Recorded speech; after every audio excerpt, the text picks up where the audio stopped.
Coming up tonight on NonStop Local, a local crisis nursery is getting a new home. We'll explain how this will help them expand their services. And FWP biologists say they're seeing an influx of diseased deer in southeast Montana. We'll explain how this will impact both hunters and critters themselves. But before that, the Federal Reserve just cut its benchmark interest rate. We'll take you to our nation's capital for this major announcement as NonStop Local starts right now. Ben Weinman and Elena Margot, bringing you the content that connects our community. You're watching NonStop Local Montana at 5. Well, folks, thank you for joining us tonight. I'm Ian Alvano, filling in for Ben Weinman. Let's start with America Tonight. It will now be slightly cheaper to borrow money. For the first time since December, the Federal Reserve has cut its benchmark interest rate.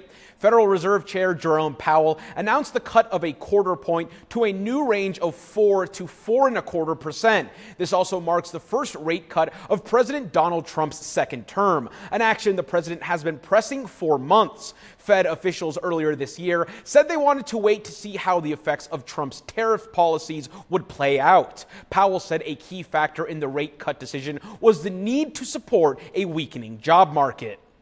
I think we're now reacting to to the much lower level of job creation and other evidence of softening in the labor market and saying, well, those risks are maybe not fully balanced, but moving in the direction of balance now.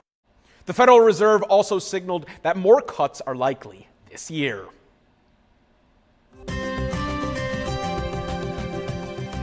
All right, let's switch gears here now to discuss our statewide forecast. Today brought some late summer sun to parts of Montana and northern Wyoming. Who knows more about sun than our weather forecaster, Elena Margot? Warming trend, you were telling me, Elena, but only you know what that means. Haha, but let me tell everybody, we are warming back into the 80s for this weekend. It's like Mother Nature knows that because the official start of fall is Monday. Okay. So it's like packing one last punch, and it's going to be amazing. Do you have outdoor plans for the weekend?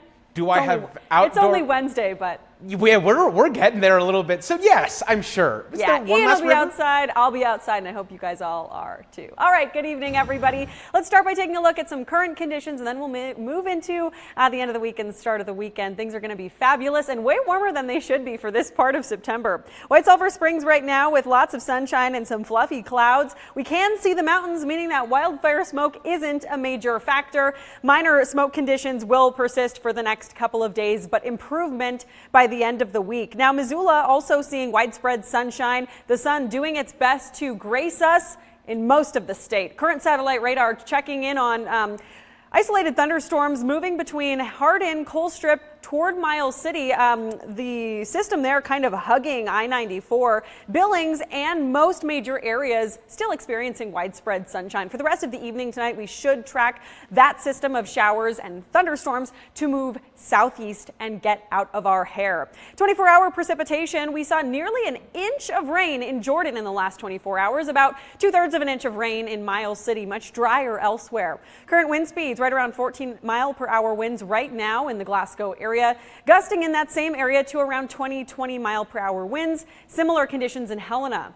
Temperature change in the last 24 hours. Warmer by 13 degrees for Livingston and Dillon. South central and southwestern Montana with the biggest warming divergence from 5 o'clock last night. That leaves us with temperatures still in the 60s in Butte, Dillon, 70s in Billings, Great Falls, and 80s in Missoula. I'll be back with a longer look at the forecast.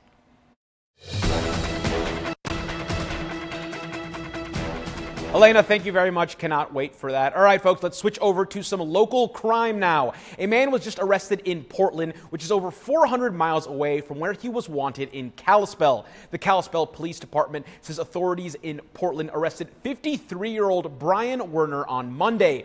Werner is suspected of vandalizing more than 20 cars, slashing tires, and firing a gun multiple times in Kalispell between the night of September 7th and the morning of September 8th. Werner is being extradited to Flathead County to face felony charges for criminal endangerment and criminal mischief.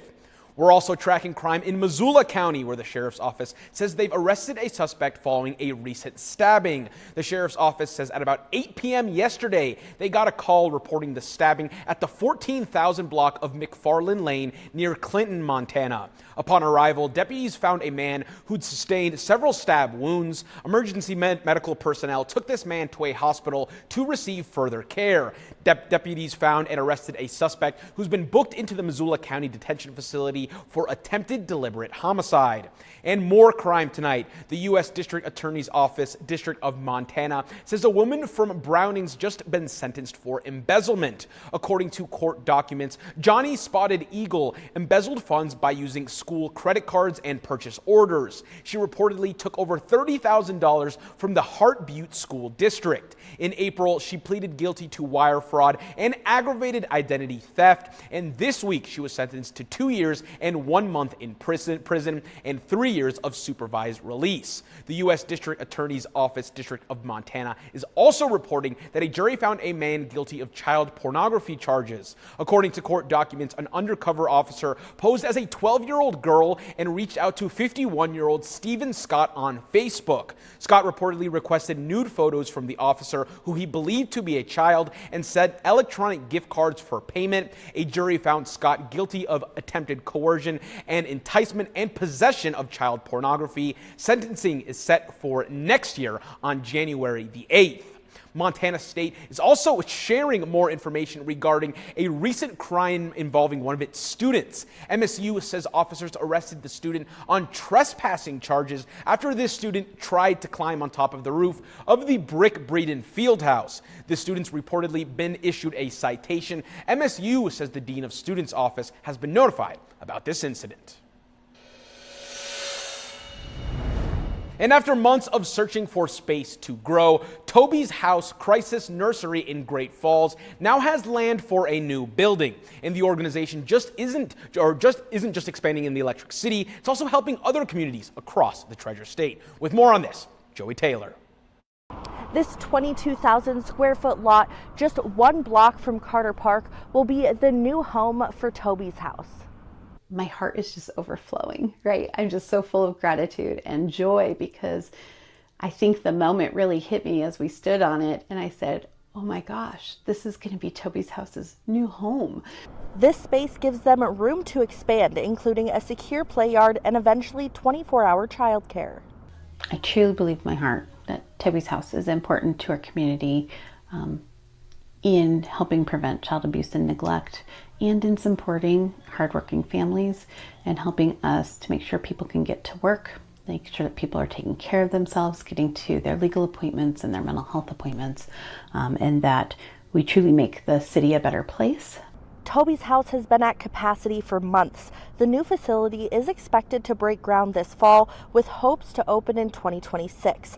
But the impact goes beyond Great Falls. The Crisis Nursery is now serving as a model for other communities. It's lovely to be able to think like we've come from this place where we were looking for other role models, and now we are actually saying, here's how it works in Montana. We are actually mentoring a site in Missoula, and it's Diana Clifford's daycare there, early years education, and she's actually opening up right now her site to having several slots open for crisis and immediate placement care. Ford tells me this new space will allow them to say yes to more families in need, and she hopes other communities across Montana follow their lead. In Great Falls, I'm Joey Taylor, NonStop Local.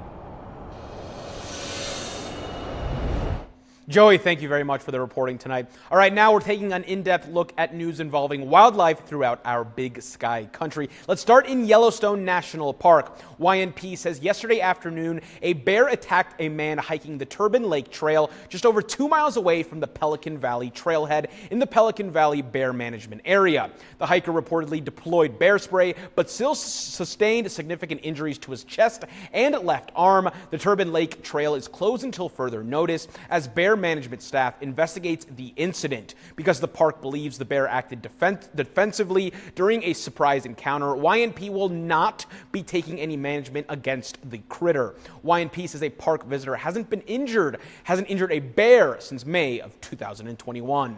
We're also tracking an issue that's impacting our state's bat population. Montana FWP says they found a fungus that caused white nose syndrome on 2 bats captured at Libby Dam in Lincoln County. The fungus attacks bats during hibernation, thus disrupting their energy balance, which can often lead to starvation, dehydration, or even death. There are no public health concerns associated with white nose syndrome in bats. However, it's still important to take this fungal disease seriously since bats are crucial to Montana's environment. Bats eat insects, which in turn supports the health of local forests and agriculture. If you find a sick bat, please do not handle it. Instead, please report it to FWP immediately. We're also tracking an issue impacting white-tailed deer and antelope in southeast Montana. FWP biologists say they're seeing an influx of diseased deer in that area. Both epizootic hemorrhagic disease, or EHD, and blue tongue virus, or BTV, are believed to be on the rise. Both EHD and BTV are spread by tiny flies called midges. Deer and antelope infected with either disease, they typically die within 8 to 36 hours after showing symptoms. This disease is not spread between deer, and there is no known risk to humans. However, it is recommended that hunters avoid eating the meat of animals that appear to be sick. FWP is asking the public to please report any findings of sick or dead deer to them immediately. And the last but certainly not least, we're learning more about a moose mishap that happened in Gallatin County. FWP says a bull moose got tangled up in a hammock outside of a home in an area east of Bozeman. They tranquilized the moose, removing the debris from its antlers, and released it on site. FWP says they'd like to thank the landowner for promptly giving them that call. All right, and we're tracking developments in Huntley, where a group is in its early stages of transforming some land into a park. NonStop Local's Rachel Kindred reports on those first steps that are being taken. A group of Yellowstone County residents have big plans for this spot here at the corner of 3rd Avenue and Huntley. They'd like to turn it into Veterans Park, with spaces to camp, fish, and barbecue. But first, they're building a racetrack for remote-controlled cars. Veteran and park manager Lance Brown said they're accepting donations either of materials or manpower as they work to finish the park. He hopes the new RC track will get kids and young adults interested in the hobby. It keeps them doing other things they're not supposed to be doing and not sitting in the house playing on that dang video game. That's our main goal, is to have a proper track.